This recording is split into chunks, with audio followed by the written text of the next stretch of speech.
So hi, everybody. If you're joining us at home as well, we're just getting started. Ian Stout, Executive Director, and it's a great pleasure to offer these quarterly. It's a chance for us as a community just to review and anchor ourselves on what classical education is. So there's multiple purposes. It's a good kind of introduction to what classical education is, how we define it at LCS. And if you've been a part of our community for a while, there's opportunities to deepen the understanding as well. So, I titled this one A Common American Education, not because it's like, basic or simple, but really the idea is that it's shared, right? As a democracy, as a nation, of amazing diversity in so many different respects, the idea of core knowledge of classical education is a shared foundation of knowledge, of education, that we have a common understanding as American citizens to have conversation, to find agreement, to have a shared baseline to perpetuate our democracy. And that's what we're going to speak to, the purpose of education. And I want to give away the answers yet, because I have a couple slides here. But the idea is when I call it a common American education, such as we implement classical education LCS, it's shared, right? Because of our diversity as Americans, right? There's this amazing landscape. Having a shared knowledge base and vocabulary allows us to find that common ground and to continue to innovate, to continue to grow, to find differences, but also find commonalities where we can move forward together. So that's what I mean by American education being a common American education. So I have a couple quotes. I'd like you to take a moment to read. There's a column on the left and a column on the right. And you can take a moment to kind of read these to yourself and kind of see which resonates to you, and it's fine if they both do.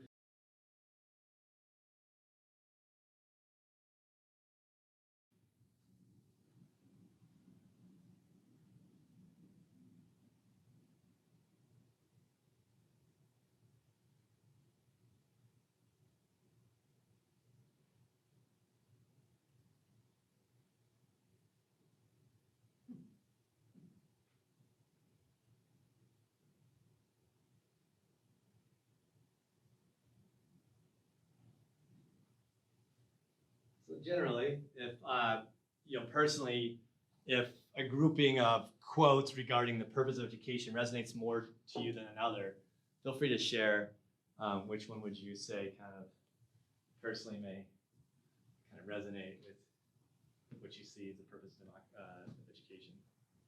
Right column, or left column, sorry. Yeah, for the first time I choose left. Left column, yeah. Yeah. Yeah, so democracy cannot succeed unless who express their choice are prepared to choose wisely. The real safeguard of democracy, therefore, is education. Education means emancipation. It means light and liberty. It means uplifting the soul of a person into the glorious light of truth, the light only by which humans, men, can be free. Education is a better safeguard of liberty than standing army. I love that one. So if we look at these options, yeah, for us, we choose the ones on the left side. Franklin Roosevelt talking about the education as a safeguard of democracy, right? We'll see some outlooks from people like Jefferson as well. Frederick Douglass, he's a hero of ours on faculty, and I'll bring a little bit more about that. But he's talking about, and it's not just empty words. As you know, Frederick Douglass's background, I'll give a little more back in a minute. He really meant that literally. So then on the right, Kevin Kumashiro. So the right are like contemporary critical thinkers, critical education theorists. So Kumashiro in 2000, it's this idea that what's the purpose of education is to bring out the oppression in society and make raise that kind of conscience around that. And then Paulo Freire, if you know him, a Brazilian philosopher of education, and that book comes out of the Pedagogy of the Oppressed, which is actually fun to read, I think. And the context was like rural Brazil, like peasants, but it's very much like the socialist aim of like the purpose of education is to show like peasants how they're being oppressed by the land-owning aristocracy, so to speak, or the capitalist system. So that's the context of these. And what I'm getting at is, okay, I'm going to be fair. I'm not here to just like straight up, because again, this is kind of like preaching to the choir, so it's going to be like too easy. So let's grant them. Okay, I'm not going to be like just straight up being critical of the critical thinkers, right? Critical of the critical thinkers. Yeah, let's grant. Okay, we'll give you that. Hey, yes, there are instances of inequalities in our nation that but by using the critical approach in of itself, we can see through a critical approach by their own reading of the assumed assumptions that take place in what they're saying, assumptions about the nature of our society. And what comes out is very much like, yes, the whole system is broken and we need to upend it.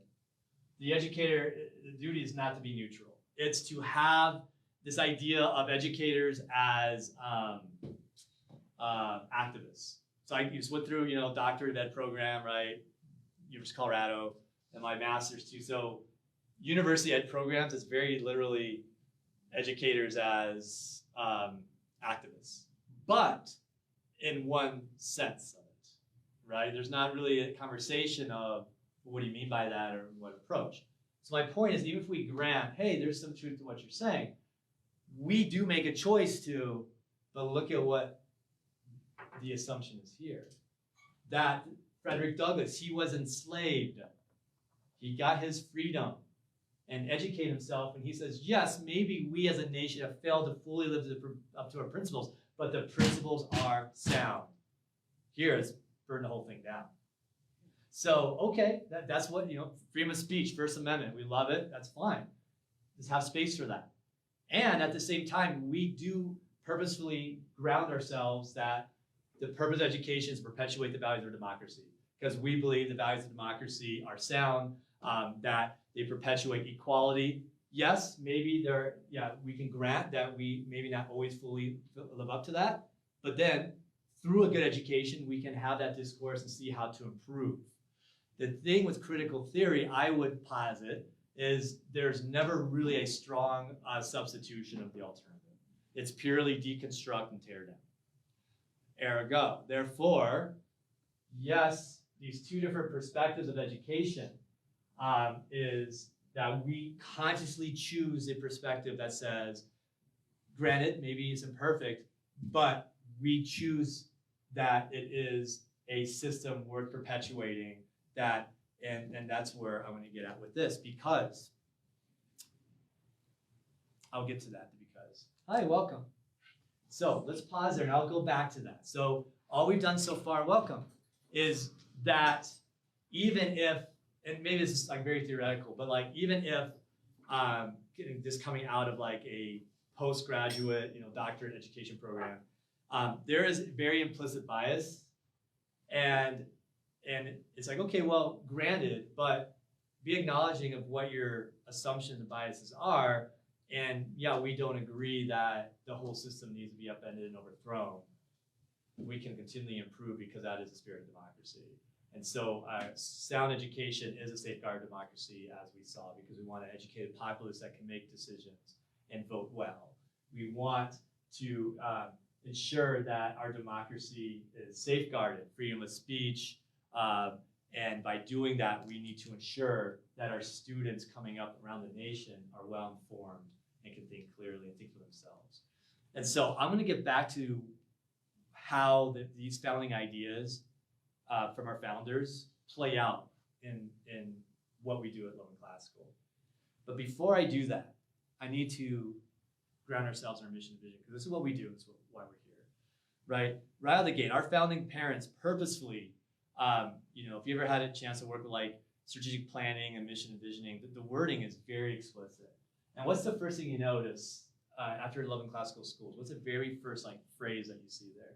Parents. Assist parents, right? Partnering with parents right out of the gate, right?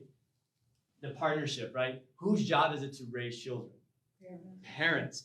And then schools partner in that process, provide education and reinforce the values, shared values of democracy, of what it means to be a good person. That's what I'll speak to. So assist parents in developing young minds, right? We see our students, we acknowledge them, right? They're not just numbers on a budget sheet, but developing young minds, right? Souls here with virtuous character, first thing called out, right? critical thinking skills. And it's funny because I'm talking about critical theory as this idea of like tearing everything down, but that word has been used in different sense.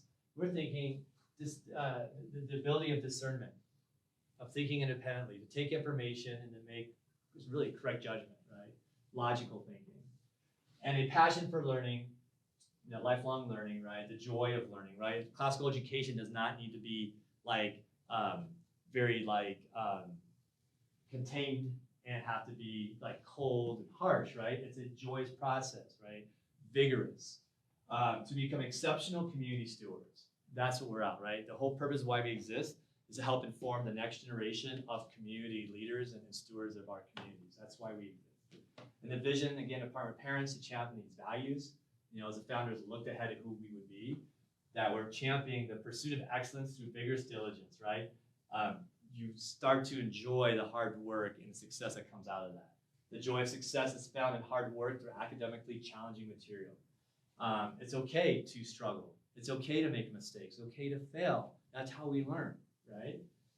The habituation of ethical virtues, right? So it ends up being habitual as being part of your personality and soul. Moral character is inculcated through our 12 core virtues. So that's us being very explicit about character education, right from the founding, defining what that means. The cultivation of social responsibility, stewardship, and service are encouraged as we work to better our community. And so, I'll probably repeat this later, but right, if the whole purpose of education is just to raise up smart people, we can have nefarious smart people. If you're raising up, bad intended, unethical smart people, then you probably need to be shut down because you're doing more harm than good. So, let's take a step back. First, any questions? I'm going to do a quick background of history of education and where we anchor ourselves. Any questions so far? Yes, please. Just an observation. Please. So you had the two sides up there. The right side is grievance and pessimism. The left side is opportunity. Thank you for highlighting that. That's exactly right. This is more, that's so funny. This is more optimistic, right? And it is very pessimistic. And a lot of it is like tearing down. I mean, the whole point is like, you just got to upend the whole thing. It's disruptive.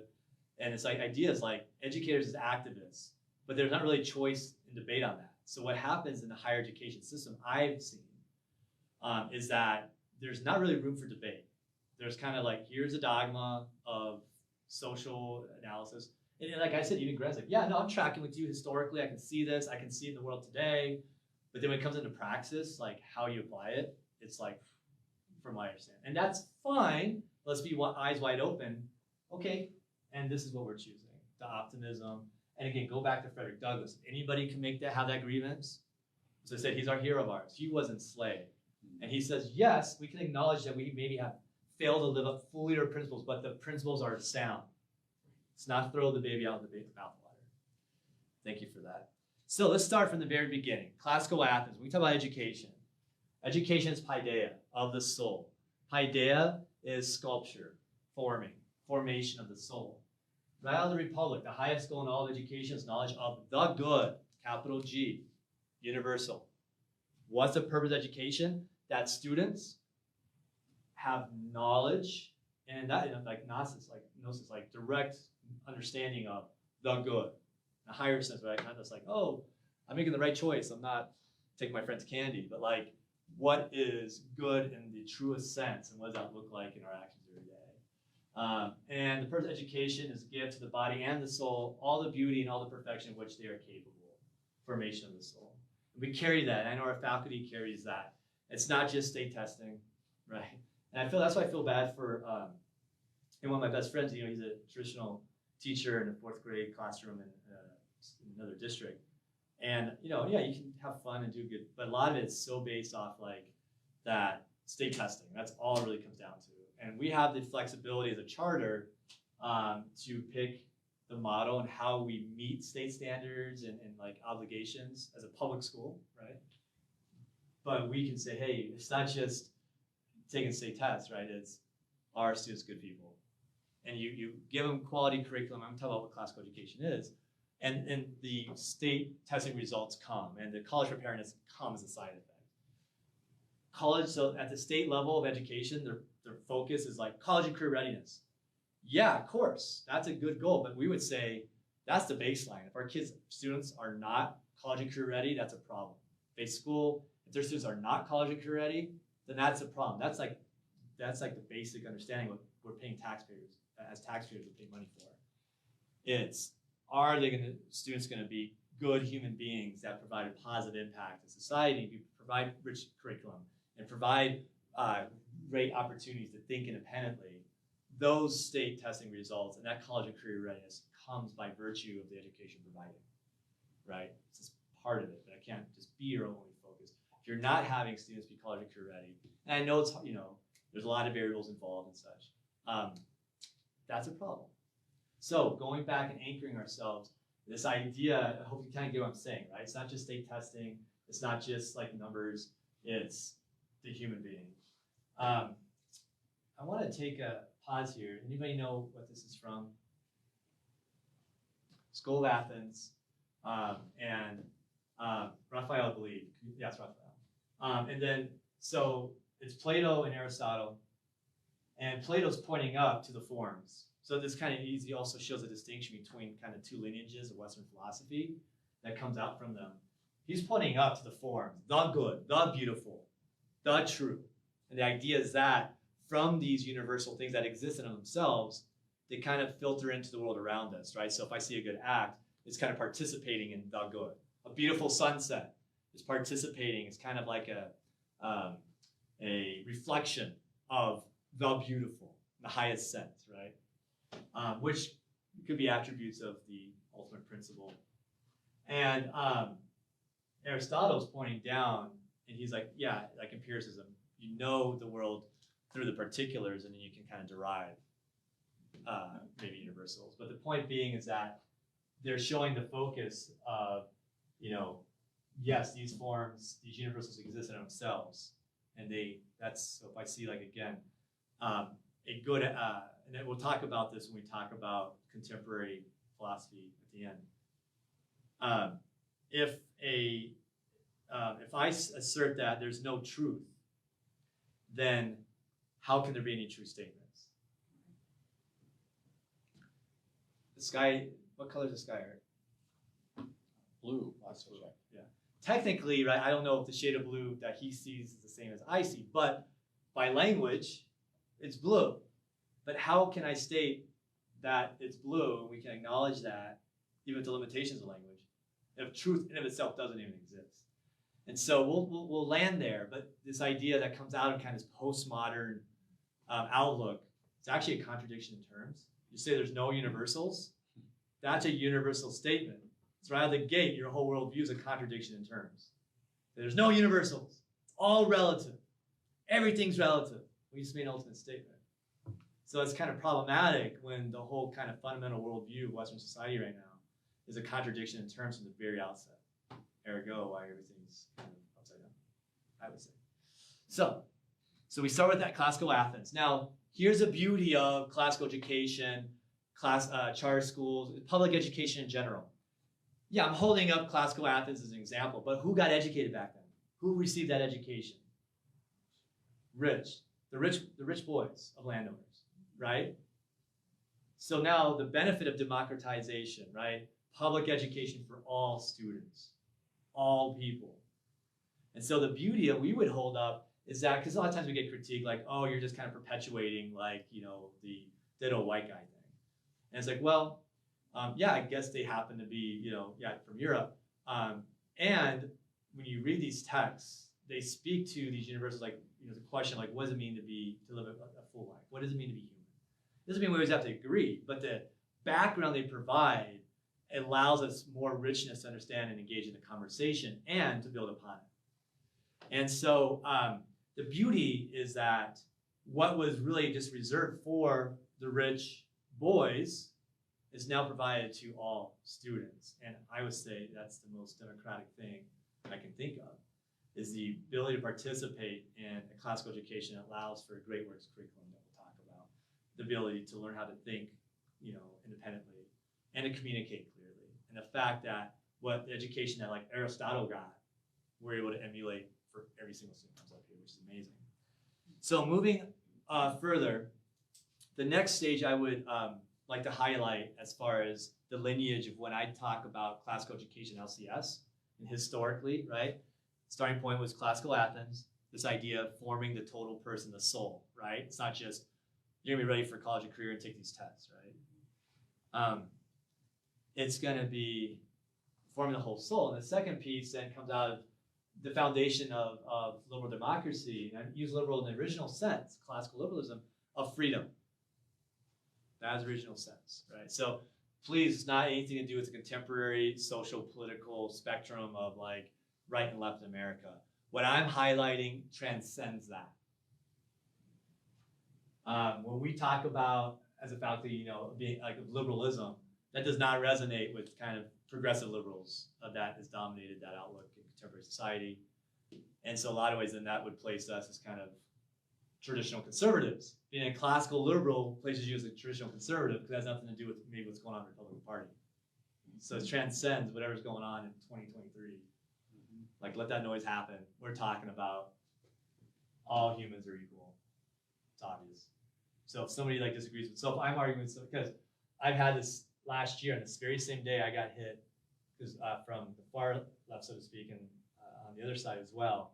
And it's like, well, we can't agree on this, then I don't really know how to have this conversation anymore.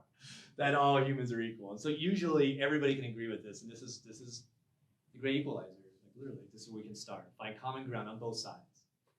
Hey, you're trying to pigeon us as a classical school as this or that. This is what you want us to be. We're just talking about this. All humans are equal. And how do we implement that?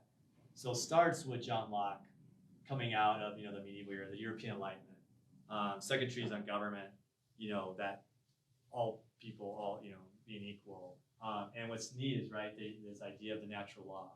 So God, you can call it God. You can do it in a secular sense of just a universal principle or the natural law of things, right? He was doing it in a secular sense. It's still consistent. But because, and that's where Jefferson goes with it, right? The Declaration of Independence, taking John Locke, this idea of the natural law, this idea that we were endowed by our Creator equally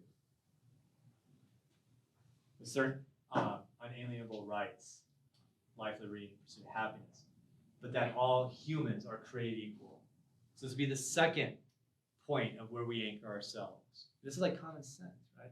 So I'm talking about a common American education, anchoring ourselves into the idea of forming the total soul. And then, yes, we are all equal by the universal principle, however you want to understand that. Because again, that's enshrined in the First Amendment. Right? We have the ability to understand that. And so, yeah, that is where we start, and I can do a whole other talk on that, about what equity and equality means. When you talk about equity in this kind of contemporary sense, it's so politicized. We're saying, no, it's just serving each and every one of our students to full ability. That we've been doing that for decades. That's like education, right? A student comes in and needs special student services like special education support or English language support. That's the work. We're a public school. Access to the beautiful tradition for everybody. And so, Jefferson called out, so here's kind of summation. Another view, again, going back to anchoring love and classical education historically in Outlook's education. No, it's not that education is meant to upend oppressive structures. We had that conversation, but it's to inform the mass of people, only show reliance to the preservation of liberty, right? Educate and inform the whole mass of people. Wow, that seems pretty progressive and to me. And it was at the time, right? But it's foundational to who we are as a nation. It's this common sense classical liberalism of freedom. Educate and inform all people, because these are the future citizens who are making decisions. And again, going back to number 2 point. Number 1 from the classical Athens is the formation of the soul, the total person. Number 2 is educating the next generation of citizens, community stewards, to perpetuate the values of democracy. That's number 2. That's point number 2. Perpetuating the values of democracy. That's the first 2 quotes I had, right? The columns, right? What's the purpose of education? To provide our students the ability to live a full, happy, meaningful life. Idea of the soul from that Greeks. And number 2, perpetuate the values of democracy. Every government degenerates when trusted the rulers of the people alone. right? We give it to the rulers only. The people themselves, therefore, it's only in safe depositories. And to render them the safe, their minds must be improved to a certain degree. Right? So these are exactly coming out of his letters. Most effectual means of preventing the reversion of power into tyranny are to illuminate, as far as practicable, the minds of the people at large, and more especially to give them knowledge of those facts. And obviously his background would be liberal arts or classical, what we call it now classical education, right? The great books, right? They're reading Plato's Republic. They're, studying the Peloponnesian Wars.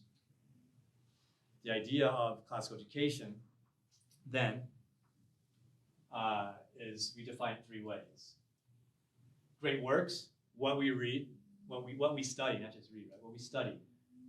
And so going back to the great works, Isaac Newton. 5 seeing further is by standing on the shoulders of giants. To innovate is to know what came before and then to build upon it. So again, a misperception by like critical theorists on like classical education is like, oh, you're just trying to perpetuate, it's like this monolith and it's still, and you're just trying to go back to the past. It's all about innovating and improving and growing and perpetuating a democracy. And the way you do that is to know, have a strong basis of knowledge to build upon. Newton said, I mean, so a lot of times like, oh, we're just gonna like, start new, upend everything. And it's like, well, yeah, but what's the framework you're working in? Like, here's what I mean by it. Deconstruction theory, like you just deconstruct everything, like as far as like philosophy or text and things. But it's hard to deconstruct or critique things if you don't really read it and understand it. So you just kind of like, oh, well, Plato sucks because, Athens had slaves and, it's like European. Okay, well, let's read it. And then, yeah, we can critique it, what we take and not, and have that debate. Let us have the conversation, but first you need to read it. Don't just, throw it out. So that's ignorance, right? And so that's what's so interesting about this. It stifles conversation, this outlook. It doesn't allow for different perspectives. You have a chance to see your high school classes. There's many perspectives for our students. And every day we're perpetuating democracy, this idea of multiple perspectives, right? Anchoring the text. Let's talk about Machiavelli. Let's go through it. And I can have a student that may identify a certain way, and another student identifies a whole other way that may be divisive in today's nation. But because of the culture and their classmates, and we practice every single day how to have conversations and look for a common agreement. How to listen to understand, not just to win an argument.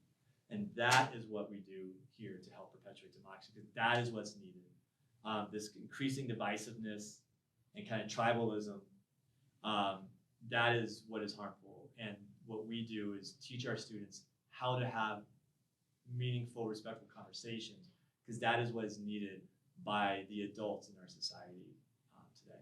And that's what classical education is, what we do every single day, truly. Like, come on in and see it. Seminar, big circles, and having a conversation. It's not just opinions like, oh, I think this.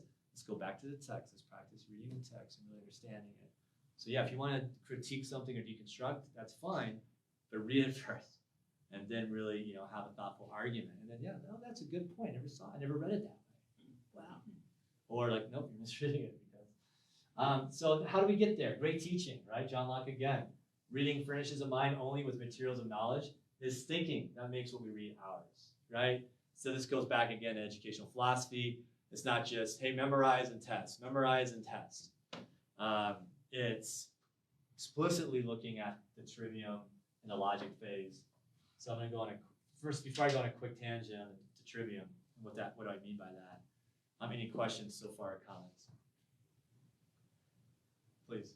And just a thought, as you're talking about those conversations, one of the other things that makes classical education unique is the ability to continue to focus on the ideas.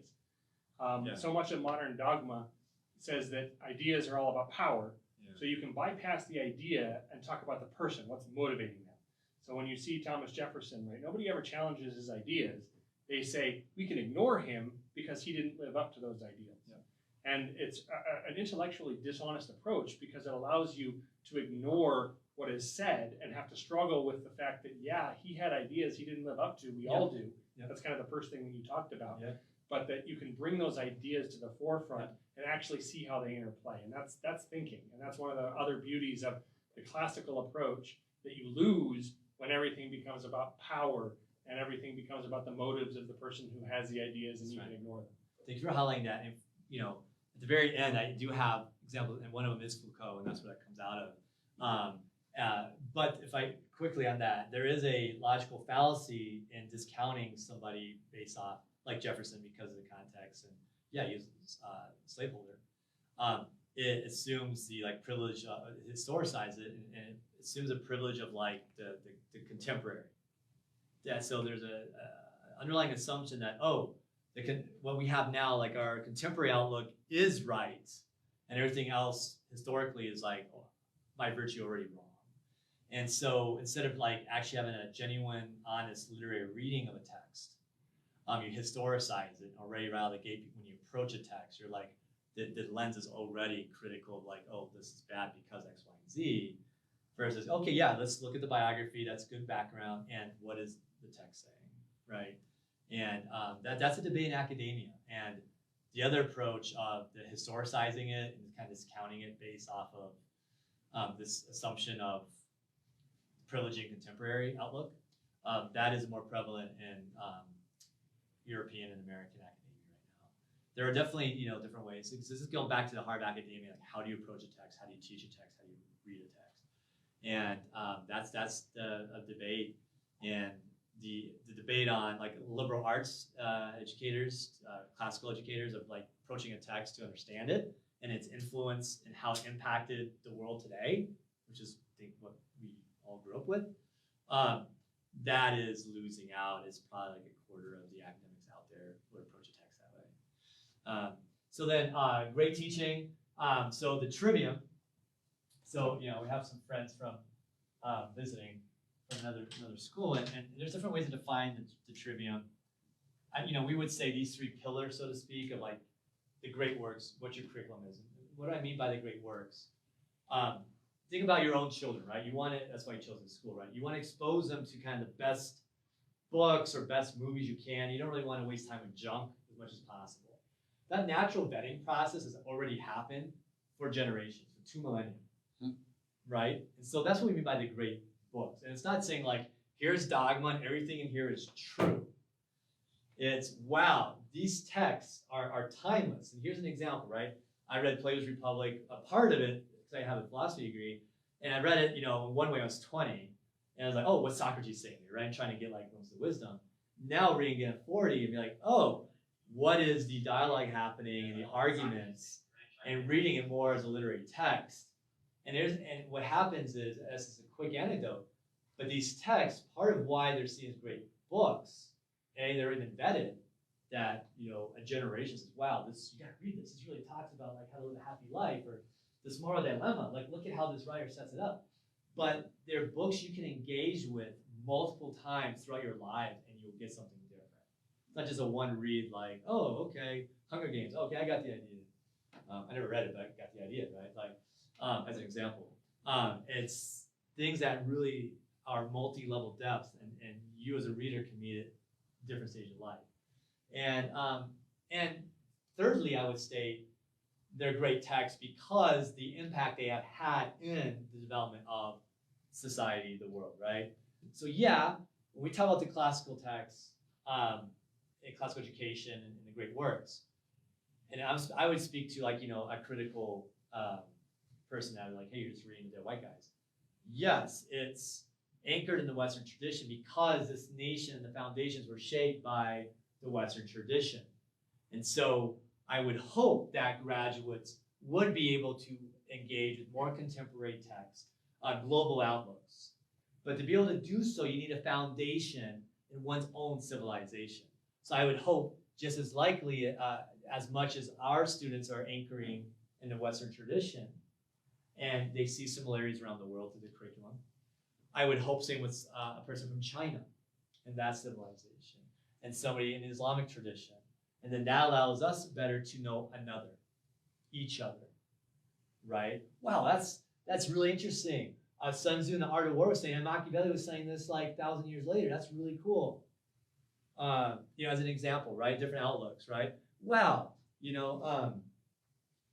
Confucius' outlook on social harmony and the role of an individual society really reads differently than what I get from Locke in individualism, and I can see how that shapes society, right? The point is I would hope that a person from another cultural context would have a similar education as ours, but in their cultural framework. And then allows us globally then, as after K-12, after university, right, to be able to engage in the global society, because we have that foundation. Because another thing about the great text, number 4, they speak to our shared humanity. They speak to our shared humanity.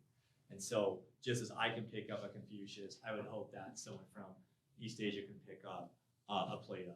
Like, wow, okay, there's something to this. Because again, it's not just about perpetuating, you know, hierarchies of oppression and such. That's not. It's was a living good life and our shared humanity.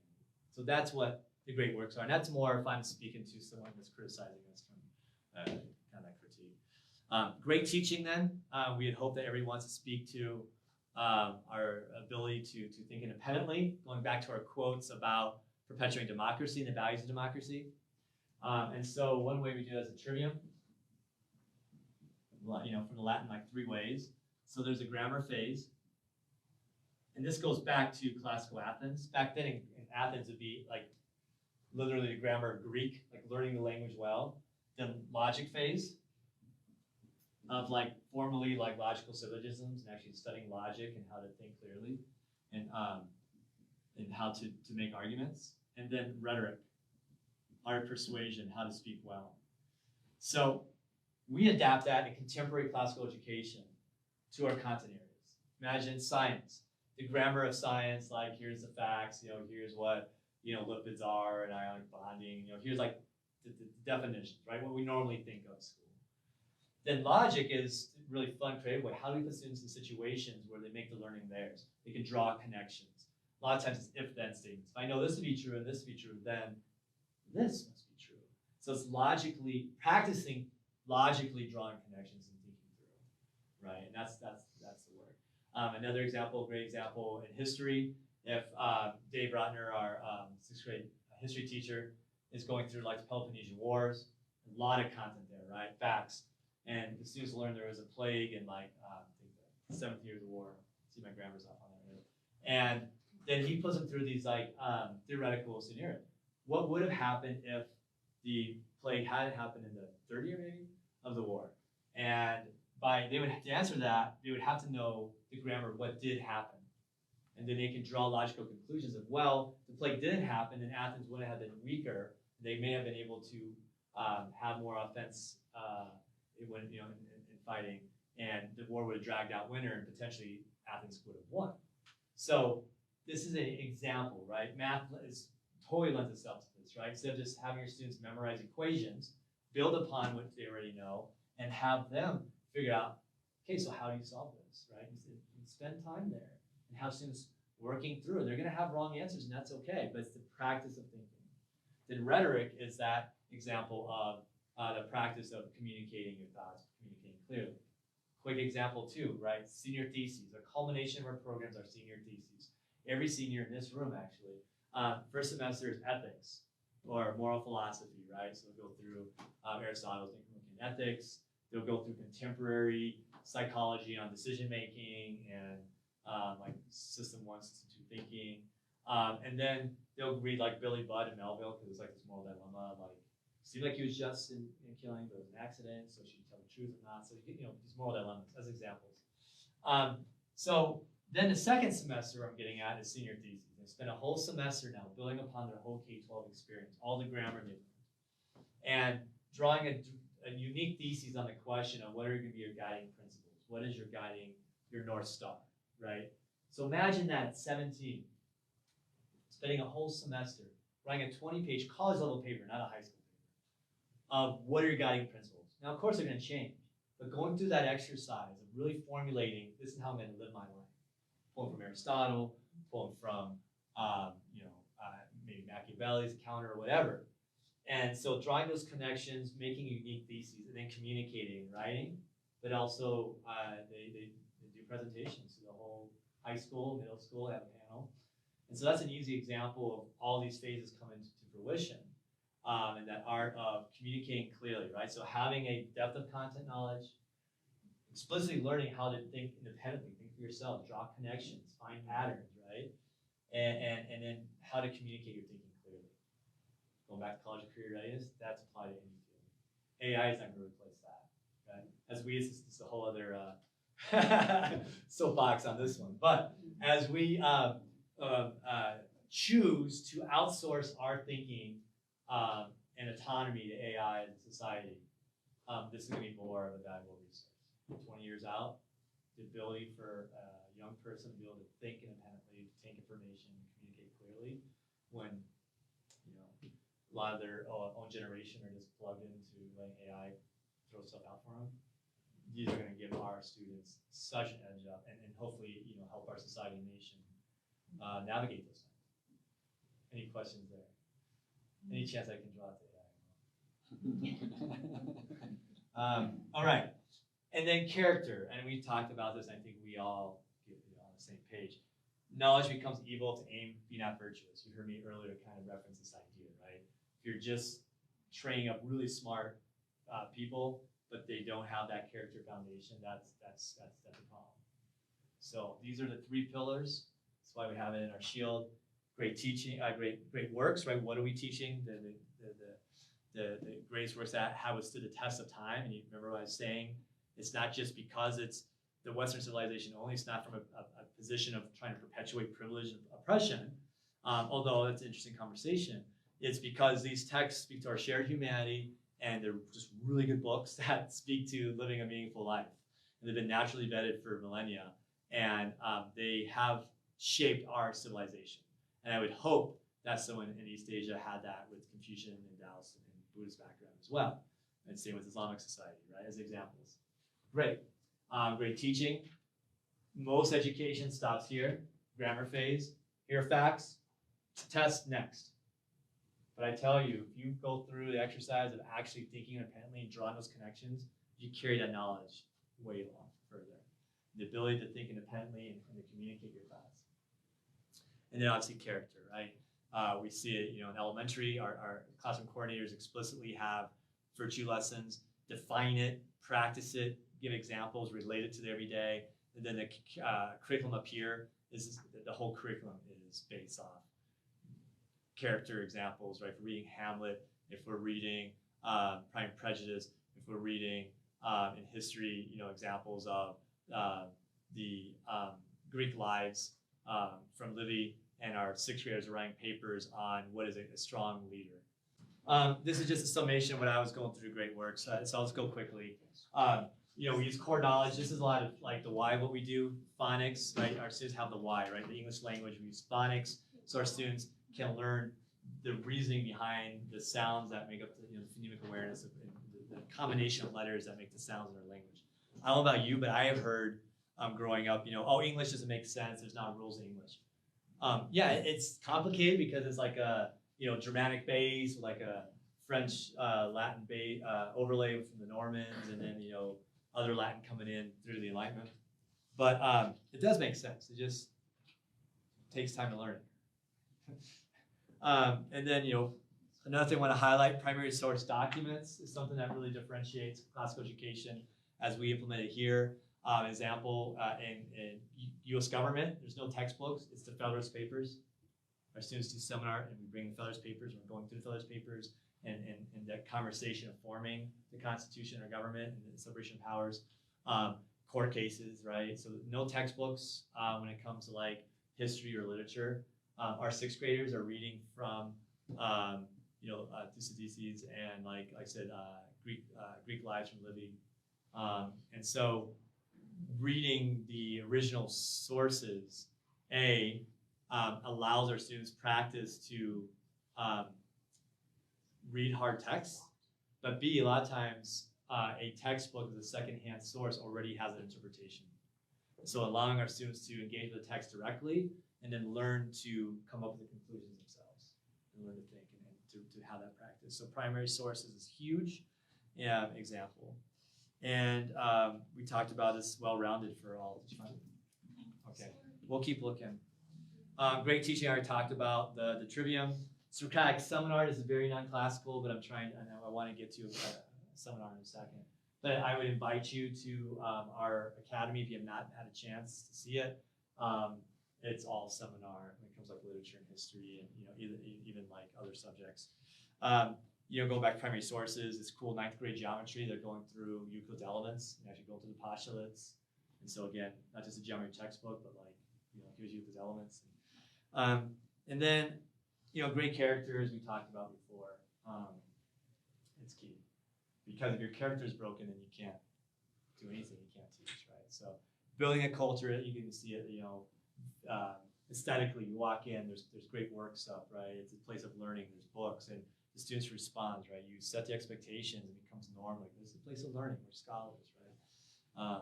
And so this all leads me to another piece. If you ever seen an alignment sign in Greek, does anybody know what that means?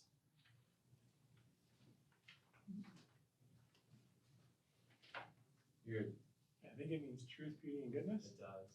In Greek, do you want to pass on that? So it goes back. So I went an overview of like the three pillars: great works, great teaching, good character.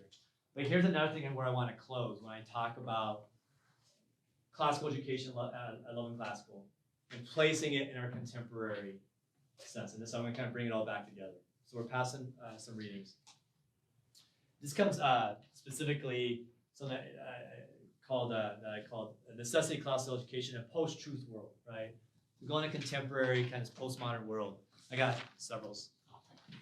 Oh, and one of them I might have wrote notes on. So she just has my chicken scratch. So. And it's over here. And so truth, goodness, and beauty. If you remember, I was talking about this idea that we inherited from the Greeks. All these universals. Remember, Plato was pointing up. Truth, the capital T. Goodness, the capital G and capital B. And I like to highlight. Again, I'm always. I know that's maybe not the audience here. So if I'm like highlighting too much, like having to come out as like apologetic. But this idea of I am not saying like, oh, we have the truth and you gotta like listen to us, like kind of like a cultic thing or something. It's asserting simply that yes, we do assert that truth in of itself exists, as we said earlier.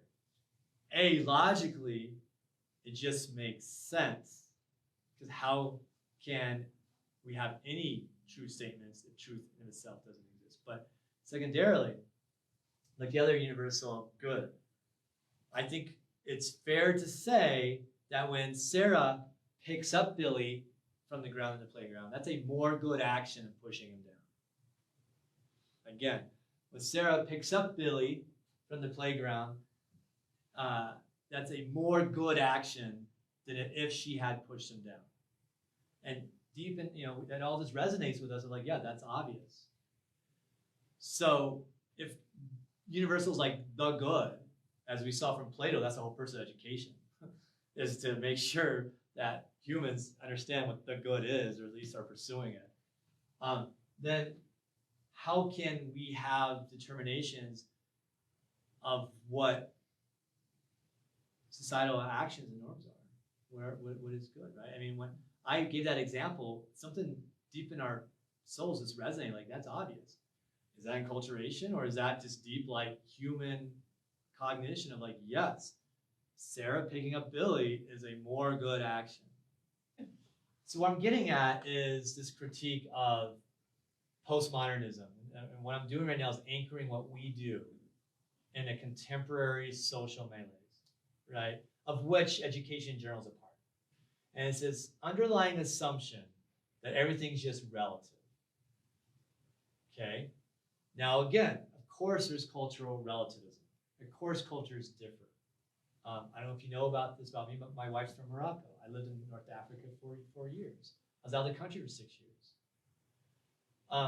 And what are universal human attributes that we can speak about, right? So a common American education, a shared common foundational education as American citizens. And again, if someone's criticizing us, like, oh, you're just perpetuating hierarchies. And I would say, what are shared universals as human beings? It's deeper than that. It's talking about what does it mean to be a good human being. And that's why we read Plato. And that's why we read John Locke. It's this shared discussion of our shared humanity, of the deep questions. What is a meaningful life? How do I live a good life? What is the purpose of life? And that's what we do. And so what we have inherited from the Greeks through the Western tradition is the belief in these universal principles of truth, goodness, and beauty as examples, right? That truth exists. And it was very recent, I would say, mid-20th century, that these got upended. So as an example, if you want to take, let's have people read out loud. Anybody want to be Friedrich Nietzsche for a second? Okay. You want to read that? You are aware. Yes, I was trying to just prepare myself for... Yeah, so to be fair, to introduce it, please take a moment to consider these statements regarding nature of truth and morality from some prominent postmodern thinkers. So you are aware of my demand upon philosophers, that they should take up a stand beyond good and evil. This demand is the result of a point of view which I was the first to formulate, that there are no such things as moral facts. Moral judgment has this in common with the religious, one that it believes in realities that are not real.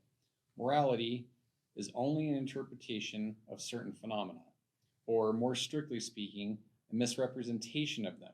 Moral judgment must never be taken quite literally, as such is sheer nonsense. Yeah. Moral judgment believes in realities that are not real. Yeah. Moral is only interpretations through phenomena. So moral judgment must never be taken quite literally, as such sheer nonsense. And you can pretty much place Nietzsche historically as kind of the first postmodern thinker in a lot of ways. And what I mean by postmodern is like post the modern era. Like I had John Locke up there and Jefferson. It's like modern era, like European Enlightenment, coming out of the medieval and going back to the humanism of Greeks and Romans, right? Pre-Christian. And the modern era is like, faith and rationality, scientific revolution. And so postmodernism upsets that. They're like, yeah, if science and reason kind of surpass faith and religion, postmodernism is like, well, and you shouldn't really put our faith in. Postmodernism critiques the modern era perspectives on the role of reason and science as an example. Unfortunately, there's no replacement. So postmodernism just critiques and deconstructs, but there's no replacement. Anybody want to read Derrida? I can do that. Please. All metaphysicians, from Plato to Rousseau, Descartes to Husserl, have proceeded in this way, conceiving good to be before evil, the positive before the negative, the pure before the impure, the simple before the complex, the essential before the accidental, the imitated before the imitation, etc. Deconstruction is an overturning of the classical opposition and a general displacement of the system. Thank you. So what he's saying there is, again, it's like 1969, right? Mid-20th century. All previous philosophers, this is their error. They fall into this, dichotomy of like good versus evil, positive, negative, and that's all meaningless. Deconstruction, overturns this. By an extension, including like, there is good and evil, right? Like this like there is a good as a result. So both of these are pretty much saying that the ability to make moral judgments is meaningless. And here's the thing about philosophy, real quick, before with Foucault. The place in philosophy and society is kind of seen as like, this kind of weird department in universities, but doesn't really have anything to do with society or have any impact. Because, right, science, right, and engineering and building bridges, right, obviously that's important. Maybe people like to read about it, but it's all nonsense. And yeah, a lot of it is. And I have a philosophy degree. It's true. It's a lot of bad philosophy out there. And at the same time, it does impact societies because outlooks of certain philosophers will take hold in like universities, in social thinking. social theory that then impact into fields like education, psychology. So it may take centuries, but it is true that philosophy can impact society because it can establish an underlying outlook to the nature of the world and society, such as what we're reading, right? We probably all heard of the name like of Nietzsche, I mean Foucault, and it's like, well, why are they important? And they're pretty much saying the belief in like truth is a error, and then that outlook has filled it into an intellectual academia in the universities as an example. And I'm not anti-university, I love university, but they can take hold of whole departments and like kind of like dogmatic thinking and filter into fields like education and social theory. For example, Foucault. Maybe would like to read Foucault, please.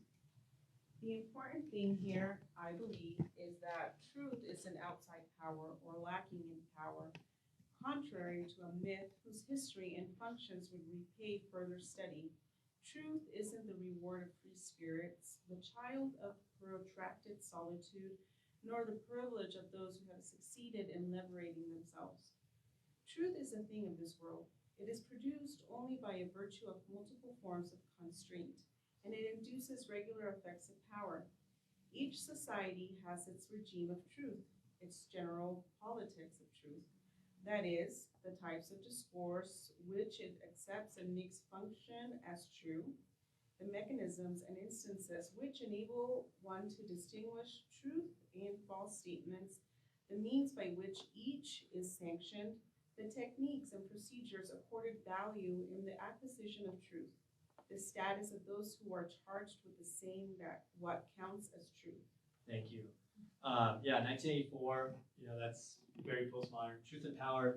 And I don't know about you, and I have a philosophy review. Last time I was like, can't you just say that simpler? Why do you have to? But pretty much what he's saying is there's no thing truth in itself. It's purely as a social construct that can't be differentiated from power. So the thing about that's pretty insane. If I would state that hey, like what is a true statement? What is truth in itself, right? And if we're talking about like Plato with the universals, it's very much lowercase t, and this idea that there's no truth with capital T. Like we're talking about universals, it's relative truth only, which we already saw as a contradiction in terms. He's made that ultimate statement. He said there's no ultimates. That's ultimate. And then Foucault even says even further that you can't really separate truth, lowercase, by the way. There's no ultimate truth, right? It's all relative from power. Now you add a power dynamic. Now you add that social hierarchy, that this is foundation, one of the foundations of critical theory. And so looking at like truth in itself, like as a social system in education, as an example, again, going to how this can filter into social sciences and fields like education. And that's part of the outlook that education becomes so polarized, politicized, so to speak, in the culture wars. Is this idea that said like, no, we want to, provide students a strong foundation of shared knowledge and learn to be good people and to be productive and help happy people in society. That's what we do. That's what we want. That's why we wake up every day. It's that, no, it's to perpetuate what is being taught. Knowledge itself is a participant in power dynamics. Now, again, from the very beginning, I had the two columns. Yeah, okay, I can track with some of that. I can see how, right, we can look at fascist regimes, right? Of course, that's true, right? The access to truth and knowledge can be misused to perpetuate power dynamics, yes. But again, from the very beginning, we had the two columns. Granted, that's true. From your own critical reading, you're asserting this as true about society, and we're not convinced. We say that, going back to the beginning, if you did, just because you had come a little later, it's about perpetuating the values of democracy. So even with Foucault, like, okay, duh, like, let's look at fascist Italy, let's look at Nazi Germany. Yes, truth can be used as a power dynamic. Cool. I hear what you're saying. And now you're making a decision that that's inherent in our social structure And we're making a choice that we don't agree with that. I'd rather land with what Frederick Douglass is. So now let's compare to what is on the other side. I have an interesting question. Yeah, please. Pose you. So, do you think the postmodernists pose that there is no truth because, kind of like to Orwell's 1984, where the government made the truth and continually formed that truth as time went on to uphold its system? Is it one of their ways of changing the power structure? So if truth doesn't exist and it's malleable and it's just whatever the current power structure has it to be, well then I can just break that down, move it aside, and put my truth in there. Yeah. And then what keeps them from saying that that's the truth? It's that's what the contradiction is, right? If I just put my truth in, I think so. Again, when you say the postmodernists too, it's hard to even like categorize as one monolith. So I do think from Foucault's point was like, no, he really believed that it's just a social construct, and it's by studying you can see how power is used. Or something. And then to your question, I would say more because there's like the theory and then there's like praxis, and that's where it's like that's where the divergence I think really happens. So then yes, there are approaches like we saw. An easy example is Paulo Freire with his like the educator's not neutral. And it's like, yes, the educator is an activist to change society. Go back to my point in the two columns, the assumption being that society is naturally oppressive and discriminatory, and we need to upend it. And so there is a choice there.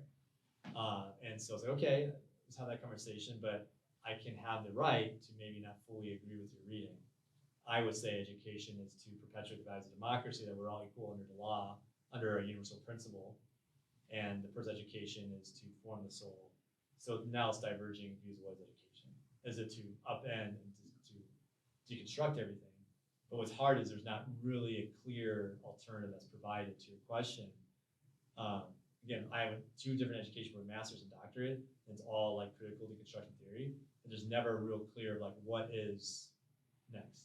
It's all just tear down. It's almost like it sets itself up for failure, because if their truth is true, but that itself, then according to Foucault, becomes a power dynamic. Now you're forcing your truth on me, your power dynamic on me. So then what happens is we can't even come to an agreement of what is true. And so literally been a situation where it's like, no, it's all just truths. I can come in and say I'm a unicorn. If you go like logically to conclusion, it gets irrational. And not just but like logically, if you go all the way to it, it can be like, if I assert something to be true, now that's an oppressive act of power. Like, look, I'm not just making this up. And so now this becomes like, we all have our own relative truths. Now, I'm all about like, yeah, make sure people are heard and seen and have space for, I saw that because of the diversity of our nation, that is why we need a shared common education, shared base of knowledge. It's like a core knowledge curriculum, classical, I would posit, so that because of our differences, we can have a shared commonality of democracy. And it allows the parameters for that difference, because I would say that the diversity and differences that we hold as Americans, right, is a part of our strength. And so it doesn't become tribal and divisive. We need to have that. That's what a classical education provides. We need that common strand of knowing the lineage that shaped the world around us. That's really what this is. Knowing the lineage of thought and ideas and historical occurrences that shape the world around us. And then you have that basis. Now we can have the conversation of what should we change, what should we perpetuate, what should we improve. But you can't have that conversation if you don't know what came before. Mm-hmm. Please. Can you appeal to a higher level where you can say by their fruits you'll know them? In other words, for centuries we've developed to the point where we have an American Democratic Republic, and it has resulted in freer people and wealthier people and happier people as an overarching good. 100%. 100%. And I think that's that. Yeah, I think that's an easy argument to make. Again, if I had to frame as somebody that was critical of this, so well, how long have you spent out of the country? Right? It's like, yeah, I mean, when I was in my early 20s, it was like easy to like be like, you know, oh, government student, right? But then when you like live out of the country, actually see real poverty, real oppression, and again, not just saying like whitewashing and saying everything's perfect, right? There are differences socioeconomically in this country, right? So, yeah. But the principles are sound. And to your point, if you take the whole course of humanity, we are blessed that we have had the privilege of, it is a privilege, of the top 1% of humanity democratized. And so yes, it's a very sane and easy argument to make that as a social experiment, United States democracy has provided a lifting and higher quality of life for more people than has occurred in most of human history. And then in that context, again, going back to what's a shared common starting point, because what happens a lot of times is even what are facts isn't even shared, right? In the past, like, oh, you know, you're on one side of the debate, I'm on the other, but at least we can have a starting point of baseline facts. But now if we have a whole different kind of realities, that's where you can kind of get where this postmodern idea, right? This post-truth of like, can we even, what is even truth now? Because it's so fragmented. We can't even agree of what's true. To go back to your point, it's very easy to show it's true that we have provided, this system has provided for more opportunities and quality of life for more people. And then starting from there, we can now have the conversation, maybe that's what the debate is, of how do we improve that and spread for more people. That should be the debate, but not the debate of like, is this a worthwhile system? Right, exactly, right? My wife's an immigrant from North Africa, and she got her nursing degree, right? And yeah, she had opportunities, and you know, but at the same time, there are opportunities and supports for people in this nation. And yeah, you can definitely, we can acknowledge if you're born in a certain family or income, you have born with a privilege, I can grant that. And at the same time, this nation does allow for opportunities to grow yourself and to continue to grow and improve your lives and lives of your family. That's obvious. My argument is that all of those things exist in every other culture anyway. Which ones? The perceived privilege. Oh, exactly. Like there's. It's actually worse. Exactly. Yes. It's a more disparate. Exactly. Yeah. And but there's not. You don't ever get rid of it. That's there's right. no example of a society that's never has. That's right. And if you're born in a certain station, you don't have the opportunities to further yourself. Okay, yeah. So I can see if I was born in a social dynamic that was not privileged, yes, you'll have to work harder. I understand that. And public education system, you know, community college. Now, you know, there's a lot of supports, I would say, and I still believe that the original ethos of hard work will allow for somebody to improve their life, I believe, personally. Now, again, it's a white guy saying it here, right? But I do believe that, going back to Frederick Douglass, he said it better than I. I just have a question. Why do you think that right-hand column in postmodernism is more attractive to academics, to intellectuals? What do you think the appeal is in that particular group, having been there yourself so long? So that's a good question. I think there's probably a variety. Part of it is just like what's in vogue in academia and like what you're publishing, right? Because what happens is so funny because they're all about like, you know, breaking down structures and seeing like, you know, the privilege and such, which is, you know, a good exercise. And there's not usually space for all other perspectives. So what happens is an echo chamber, right? So it's pretty much like it becomes dogmatic, I think. For some, like seriously, some people come in and it's like, oh, this is what, there's not really space for me to have a different perspective. Even if like someone is like a liberal, right, so to speak, and still maybe like kind of align with some of that, to have an alternate view on some of the like actual practice of like what does that look like, there's not much room for debate I found, I've seen. And so we had a staff symposium where we had a associate professor, professor and head of the Department of Liberal Arts at Texas A&M, satellite campus of Commerce, and he came to our staff and talked to us about cancel culture and this idea of like looking at what Socrates did and what Jesus did and how they would teach. And he's like, yeah, cancel culture always existed. And this is why Socrates talked in like Socratic dialogue and asking questions, and why Jesus spoke in parables. Because there's all cancel culture, they're trying to cancel him. And so it's like nothing new. And he would speak to this in his dynamic that he gets questioned, and he's Hispanic, right? So this is things like, oh, well, because you're Hispanic, you should be reading contemporary Hispanic authors. Why are you reading Plato? It's like, well, I'm Hispanic and I like to read great books, right? So it becomes this one-dimensionality of like, it's purely about identity. And again, I'm saying, yeah, identity is important, it's acknowledge identity, it's bring it to the table, and it's about our ideas. That's what I would say. But I think it's just partly what's in vogue, and then to their own point about power and stuff, it becomes a power dynamic of like, you're with us or not, becomes like the dynamic thing. So on the flip side, if we can close with a hopeful note, if we can read the back, and anybody want to be, who wants to be Socrates? It's an example of why we read.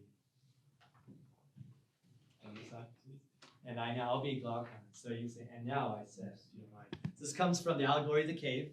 This is gonna be a quick summation. Oh, you want to be Socrates? I can't figure out how do you. Yeah. So and now will be Socrates. Okay, I'll be Socrates. I do want to make a quick comment. Please do. Truth and goodness and beauty, everything you've said is so true. It frees up teachers to be who they are and to take their life experiences, and they've got a classroom of little kids looking at them, because I remember every teacher I ever had, and I got so much goodness from each one. But in public education, they're under so much pressure to not be who they are. But in classical, the teachers can be who they are. And those are the things that I sapped out of every teacher I had. Every teacher, what they brought to the classroom was also their life experience. But in public education, they are just being held down by this reset. And my heart goes out to them, and I'm really glad my grandkids are in this school. Now I'm done with my comment. And now here it is. And now I said, let me show in a figure how far our nature is enlightened or unenlightened. Behold, human beings living in an underground den, which has a mouth open towards the light and reaching all human beings. Along the den, here they have been from their childhood and have their legs and necks chained so that they cannot move and can only see before them, being prevented by the chains from turning round their heads. Above and behind them, a fire is blazing at a distance, and between the fire and the prisoners, there is a raised way. And you will see, if you look, a low wall built along that way, like the screen which marionette players have in front of them, over which they show the puppets. I see. Do I go on? Yeah, please. And do you see, I said, men passing along the wall carrying all sorts of vessels and statues and figures of animals made of wood and stone and various materials, which appear over the wall. Some of them are talking, others silent. You have, keep going. Like I see or something, right? Oh yeah, show me a strange image, and they are strange prisoners. Like ourselves, I replied, and they see only their own shadows or the shadows of one another, which the fire throws on the opposite wall of the cave. Does he say like True, he said. Yeah. Yeah, do you mind continuing? Sure. Okay. How could they see anything but the shadows if they were never allowed to move their heads?